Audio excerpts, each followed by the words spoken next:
This will be a discussion of the horoscope, the natal chart of Angel Cabales, born October 4th, 1917, at 4 p.m. Cebulam, Philippines. And this is very important to note that this will be a speculative chart, since we do not have an accurate time of birth, and rather this chart has been rectified from the time, the date of his death. So that's very important that you note that at the outset. Now, in discussing this very superficially, let's get an overview of how a horoscope is worked by enumerating the energies of the particular house network.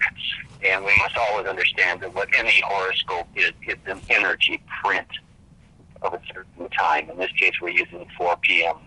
On October 4th, 1917. So let's begin with the first house, because what that represents is how the person presents themselves into the world. It's the mask that that person chooses to pursue and hold up the world, and it's also the immediate environment that throughout their life they can define themselves. Now, we're going to go through the houses very superficially to get a grasp of what they are, and then we will deal with how Angel Cabales' horoscope is working in this 12-house system that we use throughout astrology. Okay, the second house stands for the person's sense of self-worth. Usually in contemporary times, that stands for money or possessions. However, we should really focus on what self-worth means, because there are people who are dirt poor and have a very sound sense of self-worth, and there are people who are filthy rich and they feel they never have enough. So it's really, if you think of it in terms of self-worth and not material possessions, that's a much better approach. Let's move now to the third house, which means street savvy. It's the type of thinking and smarts that you have that works off of facts and things that you learn, the nuts and bolts of things. It's not the higher mind, but rather it's how that person operates on a daily basis, and how they express themselves more on a mundane level. It also has to do with brothers and sisters, neighbors, and a lot of short-term travel. The fourth house has to do with one's the lesser dominant parent, as opposed to the chief parent, who is the overriding of principle and force in that person's life. It also has to do with the end of life, when you finally come to your last days, and it has to do with the family. The fifth house has to do with gambling, speculations, sports. What did you do to amuse yourself? It's your children. It's what you create. It's how you like to take risks. The sixth house has to do with work, service, and health. It's what you do on a day-to-day basis in the terms of work. It's also has a great deal to do with how a person pursues their health and how they maintain it. The seventh house has to do with how you have open relationships, especially the chief major ones like marriages, contracts. It's the me and be house of how you extend yourself when you work with, meet and greet, or when you get into conflict with another. But the seventh house represents important other people in your life, and it's usually the bond that you establish with them. The eighth house has to do with how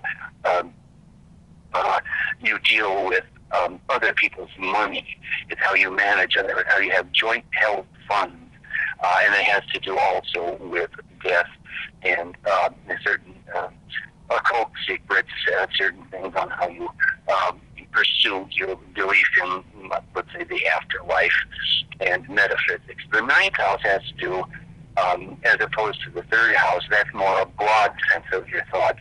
It's how you go about the thinking on a philosophical level, and you have where you've extended your boundaries of thought from facts into concepts. Okay, now the 10th house, which is very important. We said that the 6th house is work, service, and health. Well, that's what you do on a daily basis, how you are identified as the 10th house. In other words, whatever the other person does is the 6th house. You will find in the 10th house how their reputation is. So if they're butcher, baker, candlestick maker, whatever that 6th house may be, the 10th house will say whether they're a good butcher, baker, candlestick maker. It's their reputation, and it's also the dominant parent that shapes your life the most. The 11th house is what you go about substantiating your 10th house in what you do in life, because it's the nature of the friendships and the groups that you form, and it's how you have your hopes and wishes fulfilled through networking and knowing the right people in the right place at the time. Usually it means some sort of groups that you choose to be into, as opposed to, say, you're not born into a religion. Rather, it's something that you have a choice in, and you pursue it with other people, that you have something in common that you want to pursue, the friendship, and how you use that networking to fulfill what your 10th house goals are. The 12th house is always somewhat of a challenge to think, because it represents things behind the scenes. It's where you make mistakes with your eyes open. It's where we repress things. It's where we have our hidden fears. And it's where, above all, we have to make sacrifices, because we have made certain choices in our life, and we can be victimized through our belief system. So everyone tells themselves a lot of little lies throughout their life, and it's the shortcomings that accrue from false belief systems, or what you're willing to give up in order to pursue your life, and by withholding certain things. So in a sense, a person is self-victimized by the 12th house, because whatever your belief systems are there, you have to make sacrifices. And sometimes those sacrifices aren't always made in good faith. So it's in a sense, it's where we all tell lies to ourselves, and then we have to deal with the consequences. All right, now, having done a very superficial overview of how a horoscope works through the houses, let's pursue this in the chart of Angel Cabalas here. And we will look at 11 Pisces rising. Now, I'm arising at that through several conclusions, not knowing Angel Cabalas, but just continuing with the business of how this chart was arrived at 4 p.m. I used the death sign for the day he died, and using 11 degrees Pisces, that's where the sun was on the day of his death. But if you would take that distance from 11 Pisces over to practically 11 of Libra, where his sun is, just that natural angle, that's the death angle. Now, every year on that day, the sun is going to be on 11 Pisces, so that alone does not mean that you're going to die on that. There has to be other circumstances to contribute to it, but the fact that the 11 Pisces to the 10 degrees of Libra of the sun, that angle, that distance, that's one strong indicator of a death angle. So that's how I arrived at it, and then the fact that the rest of the chart, on the basis of what I know of Angel Cabalas, it seems to substantiate that. And let's go down to the business of the 4th house, which is the end of life. Okay, if the 4th house cusp is 15, Gemini, and if you look and you see Jupiter at 11, oh, there we go, you see another key number, and that's making a 90-degree stress angle to the ascendant. Also, as I say, since this is a speculative chart and it's exactly at 4 p.m., that would raise a little bit of a question, because they usually think of 4:17 or 3:59 or something, but exactly at 4 p.m. That was arbitrary. But let's explore having Jupiter down there on the 4th.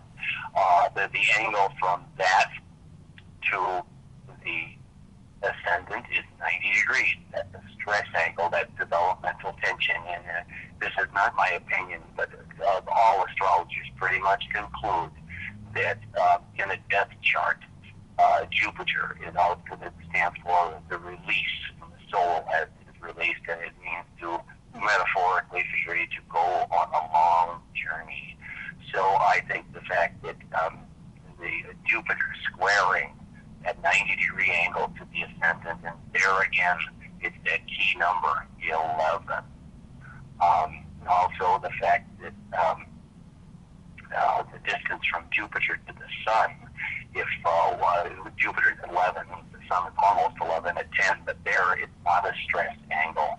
So he wouldn't die in some violent death or in some challenge match or something like that. He died in a coma rather peacefully, and he just went to sleep and never really gained consciousness. So he had a rather peaceful death. But that very strongly tells me that business of all 11, that number 11. I think this chart's probably off, but I think it's within 4 minute time. And if I had more details on his life, I could rectify it a little more tight, but I don't think it's that necessary when you're between 95% plus right on. I think that what we have here is a very good assessment, and further work would substantiate what we've done. But using what we know of his life, the death time, and all the planets, really how they're contributing to substantiating all the things that he did, and the people who know him would say, oh yes, I recognize that in Angel Cabalas. I think we're admittedly, well, the speculative chart is very close, and you can't be against accuracy. I mean, a perfectly timed birth would be best. But as I say, I'm willing to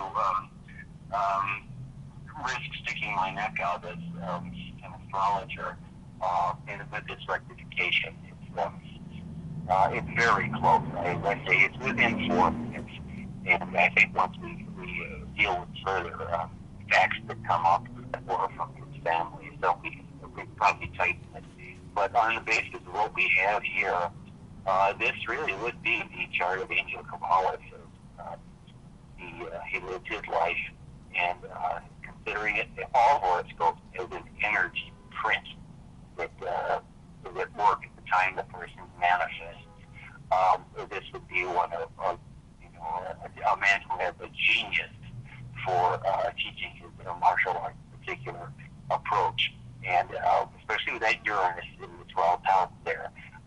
There's something there that he had a genius, but he didn't make it known to everybody. He had to deliver the goods.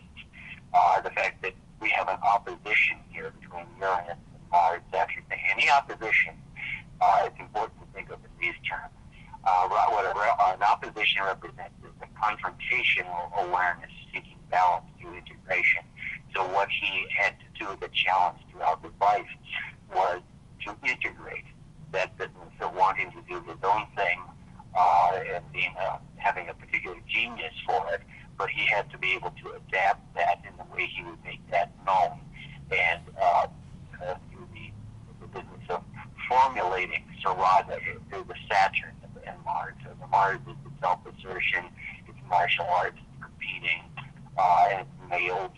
Saturn is the rules, it's structure and things, and then of course having Neptune there, that's a strong foundation of the belief system in what you're doing. It's also my understanding that Angel Cabalas was a devout Catholic, and a lot of that will come into play. Now, it's my understanding from what people told me that he had, I believe, 3 marriages, and now this is a forced interpretation on my part, but when we go back to the moon, which is women, and having it between the 2 fixed stars, the Kappa and Algol, and the Pleiades, there probably was a lot of sadness or give and take there in his marriages, and it would affect his feelings, but he may not always have shown that.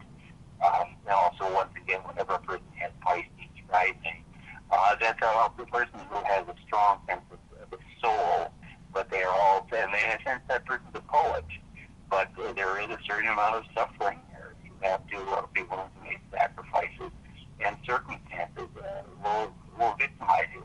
Let's finish this with one last distinction here.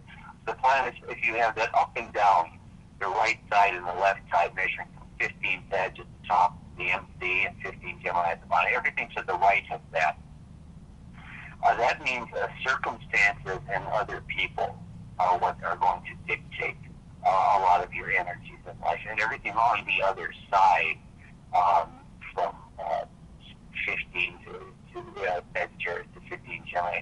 That is where you have more sense of free will.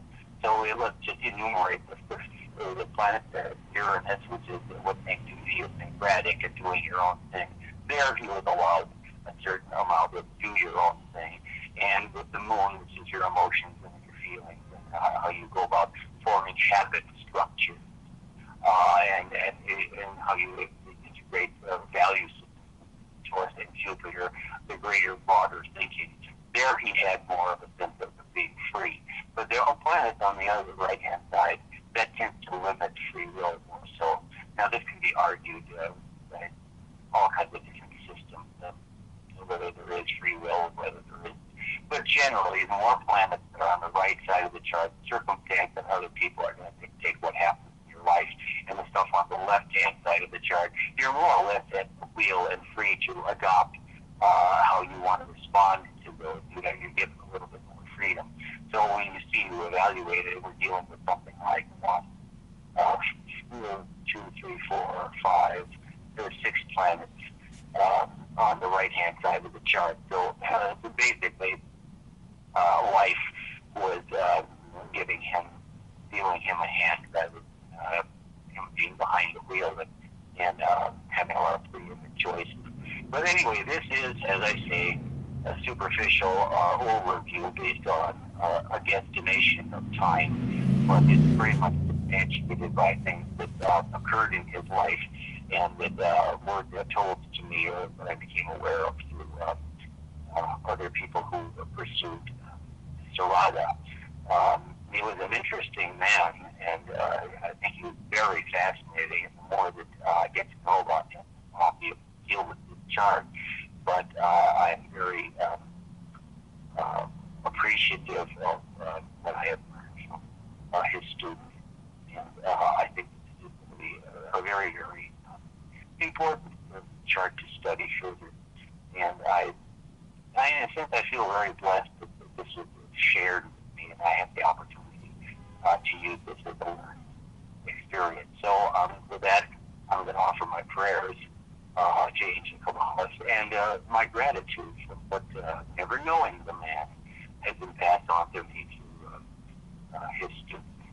So sending salutations, namaste, and blessed be.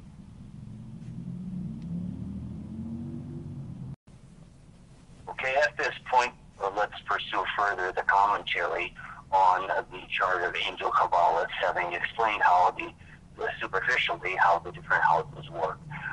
We're using an 11 degrees Pisces ascendant, and that was arrived at on the basis of what I see in pictures, in still photographs of him, and the body type that he had, particularly in the facial construction and the shape of the head, and the fact that while Filipinos are small people to begin with, he was a rather diminutive man. So what we're noticing here, based on the death time, which to me says that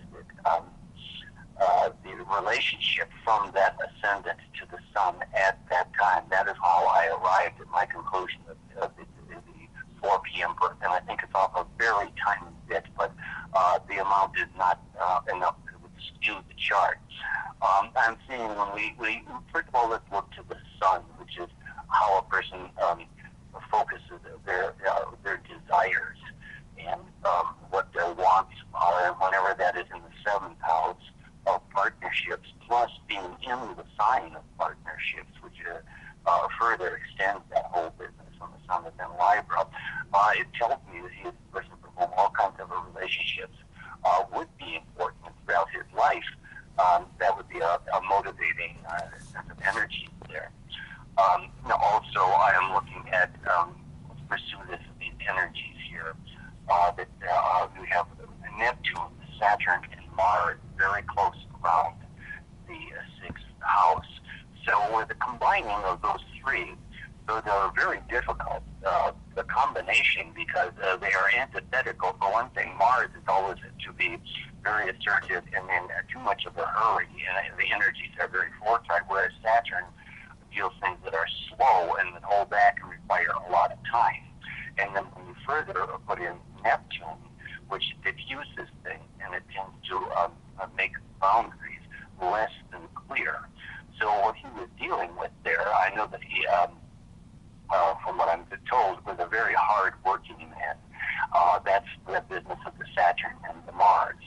And also, when you have Neptune working with that, the person's idealism would have a great deal to do with how they go about their fostering those energies in that. And it's my understanding that when he would take students in, he was very, very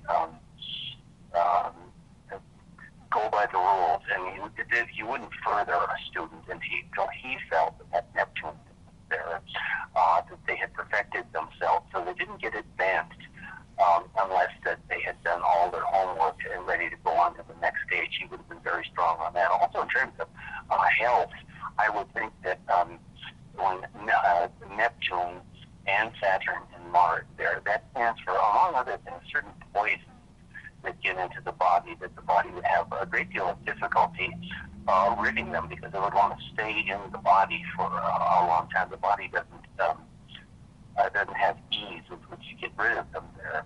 Now, I'm just doing this very superficially as we move along. As I say, in that seventh house of relationships, when we have Mercury there, where it's very strong in Virgo, but people, if they got to know him very well, they would see that there would be a certain critical side there in his thinking, and that he would be a strong evaluator, and a lot of things which I think he really did do in terms of assessing how the students were progressing and who he thought was fulfilling themselves proper according to the Serrada school that he taught.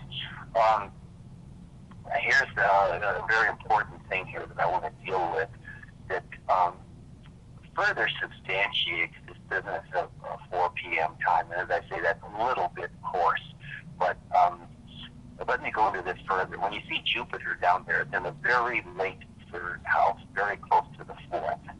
And I would read it that what that means is that at the end of a person's life, they would conclude their life in some place very far from where they're born, which he did. If he was in Philippines, where he was born, and of course he died in California, which is a long way.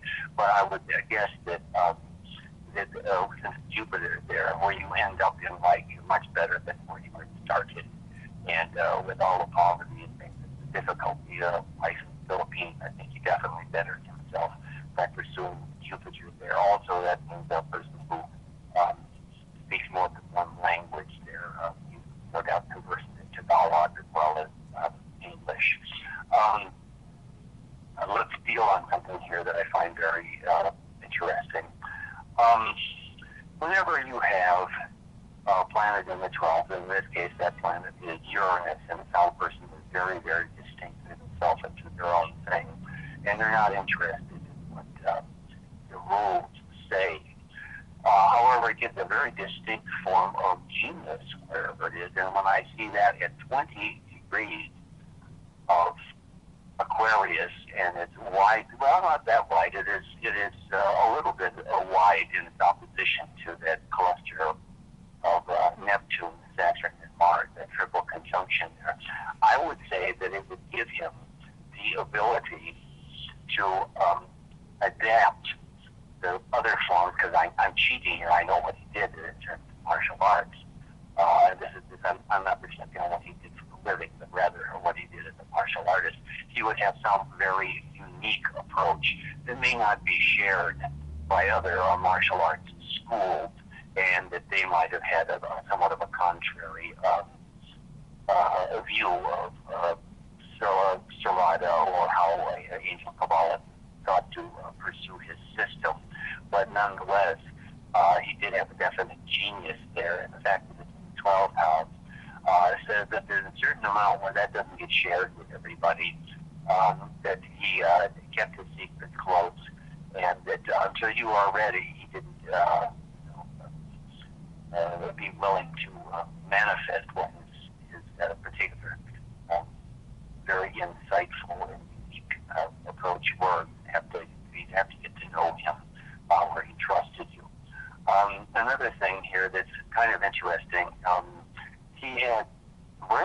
the moon, you have what the person needs, what they require, especially emotionally, and in terms of security needs, and the family life that they come from, the family life that they lead, and the influence of the mother in that family. And he has it at 27 degrees Taurus.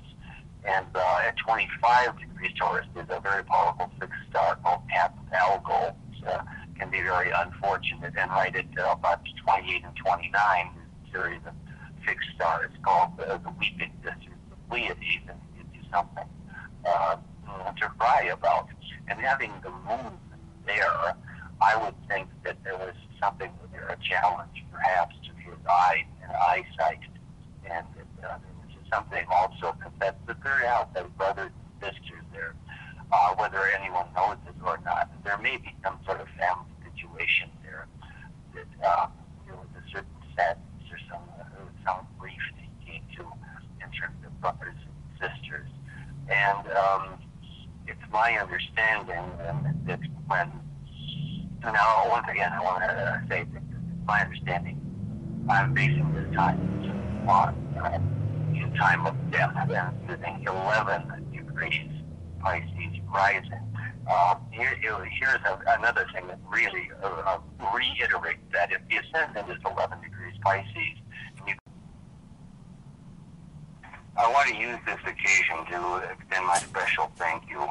I have a lot of gratitude in terms of my learning, Eskrima, and especially Serrada, from 4 people who have been very instrumental in my learning. Darren Javon, Ron Saturno, Vincent Cabales, and especially my teacher, Khalid Khan. He's been very, very patient, and over the years that I studied with him, I owe him a great deal. I have a lot to thank him for. So I am so very, very fortunate to have studied the Eskrima from the standpoint of Serrada. And while all Eskrima is worthwhile, I think that the pursuit of Eskrima from Serrada has been a wise choice, and I'm very grateful to all of those who I have learned so much from. My name is Guro Mark Johnson, and I really, really want to say thank you to all my brothers and all my associates that I have met, and my spiritual guides in Serrada and Eskrima. I've been very, very